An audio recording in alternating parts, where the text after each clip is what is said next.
Tervetuloa taas tänne Leffahullu-podcastin pariin. Mä fanitan todella paljon Robert Eggersia ja hänen elokuviaan. Ja kun mä kävin katsomassa hänen uusimman, eli tämän Nosferatun elokuvat teattereissa, niin oli pakko katsoa The Witch-elokuva, joka on ainoa Robert Eggers-leffa, mitä mä en ollut vielä nähnyt. Kyseessä on siis Eggersin ensimmäinen pitkä elokuva. Pari lyhäriä siis hän oli tehnyt aikaisemmin. Ja leffaa tähdittää Anya Taylor-Joy, josta tuli sitten tämän elokuvan myötä myös isompi tähti. Tämä elokuva on tämmöinen kansantaru-kauhuleffa, joka seuraa tämmöisestä eristyksissä olevaa perhettä 1600-luvun alun New Englandissa, jota noituus ja riivaukset piinaavat. Tämän perheen Samuel-vauva katoaa ja perhe alkaa sitten epäillä, että siappaja olisi vierisessä metsässä huhujen mukaan asustava noita. Osa perheestä ei kuitenkaan moiseen usko, mutta entäs sitten kun sato ei kasva, eläimet käyttäytyy oudosti, niin voiko kyseessä olla jonkunlaista noituutta? Tämä elokuva on tämmöinen hyvin pienimuotoinen indie-leffa, ja siis tämä on Robert Eggersin esikoisohjaus, niin ei se ihmekään, että on tämmöinen hieman pienimuotoisempi elokuva.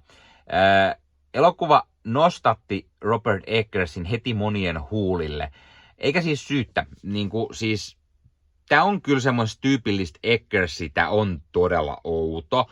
Tässä on hyvin mielenkiintoista kauhua, semmoista rakennettavaa, että se tunnelma on enemmänkin kaikki kaikessa kuin mitkään pöökohtaukset ja näin.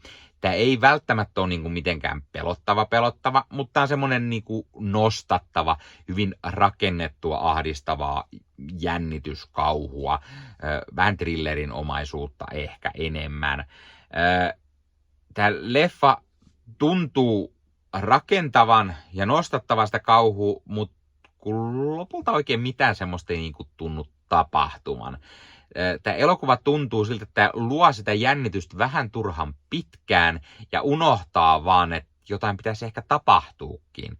No joo, loppupuolella tapahtuu tietynlaisia asioita ja nämä perheen välit alkaa rakoilla entisestään ja se on ihan hyvin toteutettu, mutta sitten kuitenkin tämä ei ihan yllä sinne parhaimmistoon asti, eikä myöskään pärjää Eggersin muille leffoille.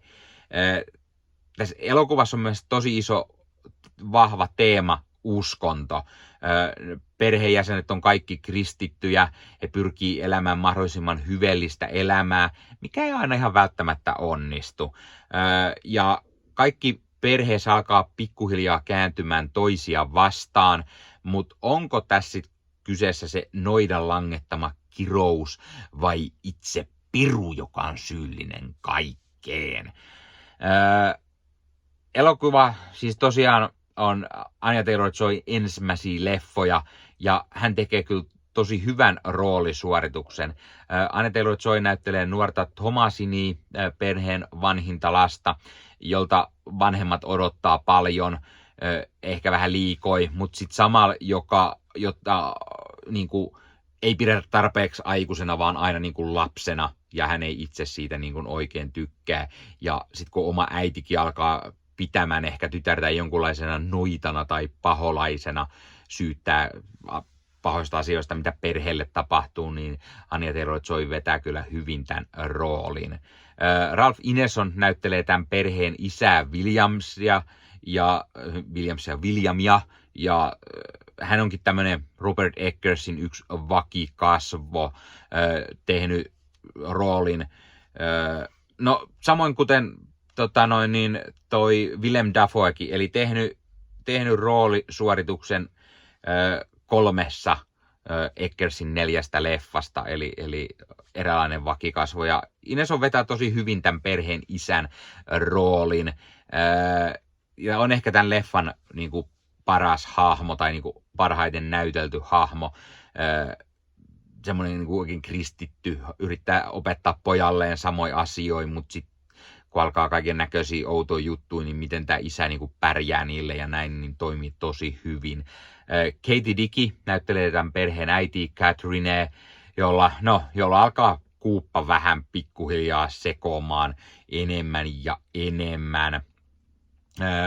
Tämän perheeseen kuuluu myös pari muuta muksua, mutta ei ne ole kauhean erikoisia hahmona tai niin kuin roolisuorituksena. Ne on semmoisia vähän unohdettavia lapsinäyttelijöitä lasten rooleissa muutenkin.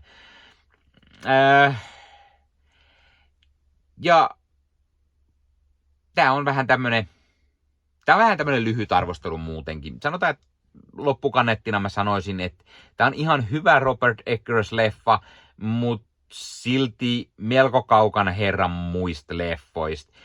Tämä ei ole oikeastaan mitenkään pelottava, vaikka mä olin saanut semmoisen käsityksen, että tämä olisi jotenkin pelottavaa kauhua, tai enemmänkin vähän niin kuin outo, vähän piinaava ehkä.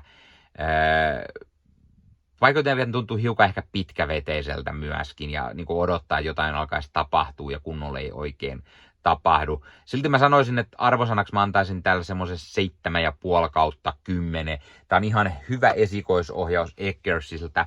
Tässä on paljon semmoista hyvää niin kuin valaistuksen kanssa, eli on paljon pimeitä kohtauksia ja sitten niin kuin onnistuttu tekemään sen, miten niin kuin näyttää, että näkee just ehkä mitä siellä pimeydessä tapahtuu, mutta nämäkin on sellaisia, mitä Eggers onnistuu tekemään myöhemmin urallaan paremmin seuraavien leffojen kanssa. Ja täytyy myös mainita, että tässä leffassahan oli sama kuvaaja, mikä on Eggersillä ollut joka ainoassa näissä leffoissa. Eli Jarin Blaschke, ja hän tekee hyvää rooli tai niin kuin hyvää kuvaustyötä myös tässäkin, mutta silti sanotaan, että enemmän kikkailevaa työtä on niin kuin just Lighthouseissa tai Nosferatus, ja tämä jää vähän niin kuin köykäiseksi sen suhteen. Mutta ihan hyvä semmoinen niin kuin esikoisohjaus, mutta ei tosiaan ollut sellainen, mitä tätä leffaa on mun mielestä hehkutettu. Mutta silti semmoinen, että hyvä, että mä katsoin sen, nyt mä oon nähnyt kaikki Eggers-leffat, ja nyt on hyvä jäädä odottaa sitä seuraavaa Robert Eggersin leffaa, ja näin. En mä tätä ehkä uudestaan kyllä kattoisi. Ei tää ollut niinku sellainen vau-kokemus, niinku esimerkiksi kaikki muut Eggersin leffat mä voisin katsoa uudestaan. Lighthouse mä oon nähnyt pari kertaa, se on edelleen herran paras leffa. Mutta tää jätti vähän kylmäksi. Mutta 7,5/10 ihan sen takia, että tässä on tosi hienosti tehtyjä asioita. Parit hyvät roolisuoritukset tai ihan ok suoritukset, ja sit tämä niinku tunnelma ja se tunnelman luominen toimii hyvin, vaikka sitten vähän jättääkin lopulta kylmäksi. Onko sä nähnyt The Witch, A New England Folk Tale-leffan niin kuin kokonaisuudessaan nimeltä? Mitä mieltä sä oot tästä? Tykkäätkö, etkö? Miksi et? Mitä mieltä sä oot muista Robert Eggers-leffoista? Mikä on sun suosikki Robert Eggers-leffa? Entä Anya Taylor-Joy? Mitä mieltä sä olit hänen roolisuorituksessaan tässä leffasta? Ja mikä on sun lempirooli Anya Taylor-Joyta tai lempileffa, jossa hän on mukana, jos se on eri? Ja hei, jos katsot YouTuben puolelta, niin pistä peukkuu, jos pistä kanavatilauksen muistoskellosta päälle. Näitä aina, koska tulee uusia videoita ja sen lisäksi kauttaa kanava kasvamaan. Eli kiitos kaikille, jotka olette kanavan tilanneet. YouTuben puolella siellä on jäsenyydet, superominaisuudet päälle. Sieltä voi jäsenet tulla kanavan jäseniksi ja sieltä saa erikoismainintaa esimerkiksi tohon nimen, kun on kanavan jäsen, ja sit saa erinäköisiä hyviä asioita, näkee ennakkoonkin. Esimerkiksi tämänkin on nähnyt varmasti jo aikaisemmin, jos on kanavan jäsen, tämän videon sieltä, ja muita videoita tulee. Esimerkiksi täällä on paljon täällä leffahuoneessa kaiken näköistä, mistä on tulossa lähiaikoina varmasti video, niin niitäkin näkee sitten ennakkoon, kun on kanavan jäsen. Joskus tulee jopa pelkästään jäsenille tarkoitettuja videoita.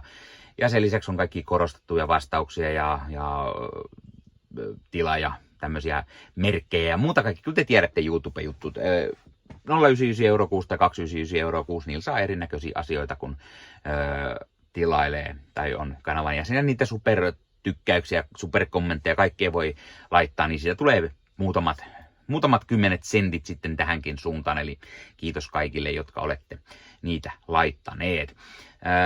Ottakaa Leffahullu somekanavat haltuun, Instagrami, TikTokki, Facebook-sivusto, jäne. Meikäläinen tekee Marvel Podcast Suomea, Star Wars Podcastia ja sitten sen lisäksi meikäläinen kuuluu Leffamediaan, jos on yli 30 sisääntuottajia, jotka rakastavat leffoja ja sarjojen katsomista, niiden arvostelemista ja kaikkeen leffoja ja sarjoihin liittyvää. Sieltä löytyy leffa- ja sarja-aiheiset uutiset, huhut, trailerit, sieltä löytyy haastatteluja, kaikennäköistä leffa- ja sarja-aiheesta. Ja jos taas haluat ostaa fyysisiä leffoja, niin suomikassu.fi verkkokaupasta voi käydä ostamassa itselleen 4K DVDtä, Blu-raytä. Siellä kun käyttää koodia Leffahullu, saa 5 € alennusta, kun ostaa yli 60 €. Mikä se mukavampaa? Pikkualennus, ostaa leffat ja sarjaiset fyysinä hyllyyn, koska koskaan ei voi tietää, koska kun suoratoistopalvelu lähtee muokkaamaan leffoja, poistamaan niitä valikoimastaan, usein kuvan ja äänenlaatu kärsii, koska suoratoistopalvelun pittivirta ei riitä. Kun leffa on fyysinä hyllyssä, siinä on paras mahdollinen kuvan ja äänenlaatu ja silloin niin kuin tietää, että varmasti saa laatu. Sen lisäksi fyysinen leffoissa on esimerkiksi bonusmateriaaleja elokuvan tekemisestä. Ostat jonkun erikoisjulkaisun, tyylikäs steelbook vaikka tai premium-julkaisu, niin tulee kaikennäköistä lisähärpäkettä myös mukana, magneetteja, julisteita, kirjasta, vihkosta sen leffan tekemisestä, kaikennäköistä muuta mukavaa. Sen takia fyysinen formaatti on aina jees. No niin, tämä oli Leffahullu podcast tällä kertaa. Ei muuta, ensi kertaa. Se on moro.